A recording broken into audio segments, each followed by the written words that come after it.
कहानी की शुरुआत होती है अफ्रीका के जंगलों से, जहां तमाम जानवर अमन और सुकून के साथ रहते थे। आज सब जानवर एक गुफा के बाहर जमा हुए थे। उसी वक्त वहां एक बंदर रफीकी आता है और सबके सामने राजा मुफासा के बेटे का अभिषेक करता है। वो नन्हे सिम्बा को उठाकर सबको दिखाता है और ऐलान करता है कि आने वाले वक्त में हमारा अगला बादशाह राजकुमार सिम्बा ही होगा। ये सुनकर सब जानवर खुशी से झूम उठते हैं। फिर हमें मुफासा के भाई स्कार से मिलवाया जाता है। स्कार उस वक्त एक चूहे का शिकार कर रहा होता है। तभी वहाँ जाजू आता है जो एक परिंदा है और मुफासा का बेहद वफादार साथी। जाजू स्कार से कहता है, महाराज आने ही वाले हैं। लेकिन स्कार गुस्से में आकर जाजू पर हमला करने लगता है। तभी अचानक मुफासा पहुंच जाता है। मुफासा स्कार से पूछता है, तुम सिम्बा के अभिषेक में क्यों नहीं आए? स्कार बेरुखी से जवाब देता है, मुझे याद ही नहीं रहा। लेकिन असलियत ये थी कि स्कार जानबूझकर नहीं आया था, क्योंकि वो ये मंजूर ही नहीं कर पा रहा था कि अगला राजा सिम्बा बने। उसके दिल में ख्वाहिश थी कि ताज उसी के सर पर सजे। मुफासा उसे सख्त लहजे में कहता है, मुझे फिर से धोखा मत देना स्कार। आने वाले वक्त में मेरा बेटा सिम्बा ही राजा बनेगा। स्कार कुछ कहे बगैर वहाँ से चला जाता है। उस रात वही बुजुर्ग रफीकी पेड़ पर सिम्बा का एक स्केच बनाता है और मुस्कुराते हुए बहुत खुश होता है। अगली सुबह नन्हा सिम्बा जल्दी उठ जाता है, क्योंकि उसके बाबा ने उससे वादा किया था कि वो उसे सैर पर ले जाएंगे। सिम्बा भागकर मुफासा को जगाता है। मुफासा उसे अपने साथ एक ऊंची चोटी पर ले जाता है और कहता है, देखो सिम्बा, जहाँ तक इस सूरज की रोशनी फैली है वही हमारा साम्राज्य है। राजा का वक्त भी सूरज की तरह होता है, चढ़ता है और ढल जाता है। एक दिन ये सूरज मेरी सांसों के साथ डूब जाएगा और तुम्हारे साथ दोबारा उभरेगा। सिम्बा हैरान होकर पूछता है, तो ये सारी गौरव भूमि मेरी होगी? मुफासा उसे समझाता है, मुल्क किसी एक का नहीं होता, लेकिन तुम इसके रखवाले बनोगे। सिम्बा जोश में कहता है, जब मैं राजा बनूंगा तब इन पहाड़ों पर, तालाब पर और यहाँ तक कि उस काली घाटी पर भी मेरा राज्य होगा। मुफासा सख्ती से कहता है, नहीं सिम्बा, तुम कभी काली घाटी नहीं जाओगे। लेकिन सिम्बा मासूमियत से कहता है, पर राजा तो कहीं भी जा सकता है, कुछ भी ले सकता है। मुफासा मुस्कुराते हुए समझाता है, सच्चा राजा ये नहीं सोचता कि वो क्या ले सकता है, बल्कि ये सोचता है कि वो क्या दे सकता है। और जब तुम राजा बनोगे तो तुम्हें हर जिंदगी की कद्र करनी होगी, चाहे वो रेंगती हुई चींटी हो या छलांग लगाता हुआ हिरन। सिम्बा तर्क करता है, लेकिन हम तो हिरन खा जाते हैं। मुफासा प्यार से जवाब देता है, जब हम मरते हैं हमारा जिस्म मिट्टी और घास बन जाता है और वही घास हिरन खाते हैं। इस तरह हम सब एक अनदेखी डोर से जुड़े हुए हैं। इतने में जाजू आकर मुफासा को खबर देता है कि लक्कड़बग्घे शिकार पर निकले हैं। सिम्बा भी साथ जाने की जिद करता है, लेकिन मुफासा उसे मना कर देता है और जाजू को हुक्म देता है कि सिम्बा को घर छोड़ आए। जाजू सिम्बा को घर के पास छोड़कर वापस चला जाता है, लेकिन सिम्बा खेलते खेलते अपने चाचा स्कार के पास पहुंच जाता है। वो मासूमियत से स्कार से कहता है, जब मैं राजा बनूंगा तो आपको मेरा हुक्म मानना होगा। आज मेरे बाबा ने मुझे पूरी गौरव भूमि दिखाई। स्कार चालाकी से जवाब देता है, पूरी गौरव भूमि तो दिखाई, मगर काली घाटी नहीं दिखाई होगी। सिम्बा कहता है, हाँ, बाबा ने मुझे वहाँ जाने से मना किया है। स्कार जहरीली मुस्कान के साथ कहता है, उन्होंने सही कहा, वो हाथियों का कब्रिस्तान है, बच्चों का मैदान नहीं। लेकिन वहाँ के नजारे कुछ और ही हैं। याद रखना सिम्बा, ये बात हमारे बीच का राज है। स्कार का मकसद साफ था, वो चाहता था कि सिम्बा काली घाटी में जरूर जाए। सिम्बा घर लौटता है। वहाँ उसकी माँ सराबी उसे दुलारती है। सिम्बा मासूमियत से कहता है कि वो अपनी दोस्त नाला के साथ तालाब पर घूमने जाना चाहता है। सराबी उसे इजाजत तो देती है, लेकिन ताकीद करती है, ज्यादा दूर मत जाना और जाजू भी तुम्हारे साथ जाएगा। सिम्बा और नाला जाजू के साथ तालाब की तरफ निकलते हैं। रास्ते में वो सब गाते गुनगुनाते हैं और बहुत मस्ती करते हैं। लेकिन सिम्बा और नाला चालाकी से जाजू को चकमा देकर छिप जाते हैं और धीरे धीरे काली घाटी की ओर बढ़ने लगते हैं।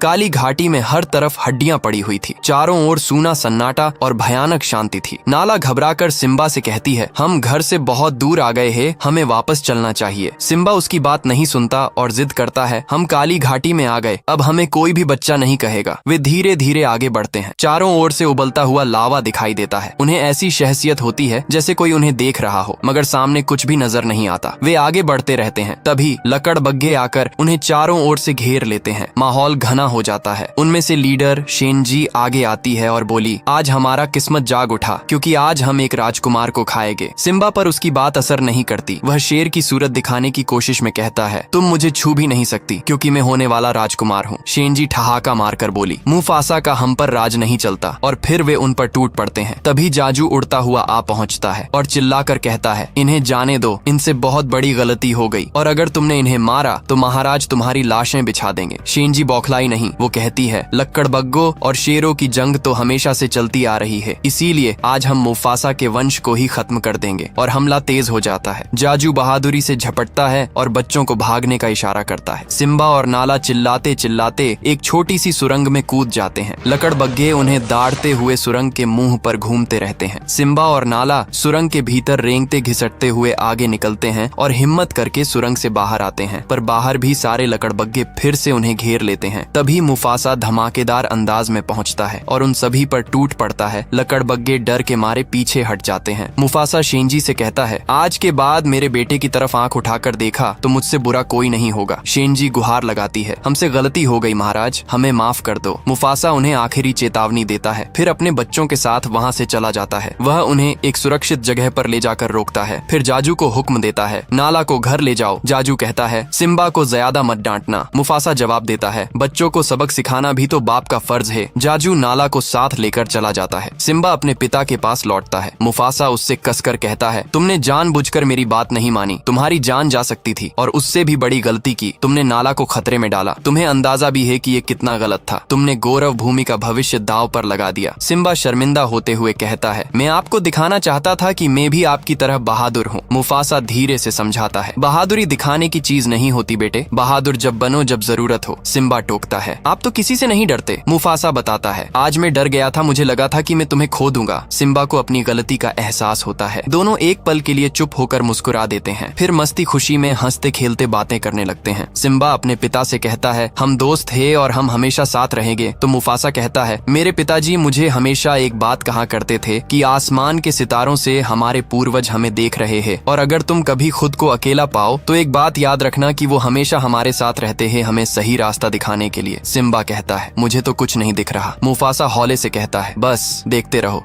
काली घाटी के एक और कोने में स्कार लकड़बग्गों से मिलने आता है। स्कार फरेब और मीठी चालों से कहता है, तुम यहाँ एक कीड़ा तक नहीं छोड़ते और जब मैंने यहाँ 2 पिल्ले भेजे तो वो जिंदा वापस आ गए। लकड़बग्गे पूछते हैं, तुम यहाँ क्या लेने आए हो? स्कार कहता है, मैं यहाँ तुम्हें जिंदगी भर की दावत देने आया हूँ। शेंजी तंज करती है, तुम भिखारी हमें क्या दोगे? स्कार कहता है, मैं गौरव भूमि का हर एक जानवर तुम्हें दूंगा जिसको तुम अपना शिकार बना सकते हो। तो शेंजी कहती है, गौरव भूमि तुम्हारी नहीं कि तुम उसे बांट दो। गौरव भूमि में महाराजा के बगैर शिकार नहीं हो सकता। स्कार ठंडी मुस्कान देता है और कहता है, क्यों ना हम सब उसे मिलकर मार दे और जब मैं राजा बनूंगा तो तुम जितना मर्जी हो उतना शिकार कर सकते हो। लकड़बग्गों की आंखों में लालच की चमक जग उठती है। वे स्कार के साथ हो जाते हैं। अगली सुबह घाटी के बीचों बीच हमें सिम्बा और स्कार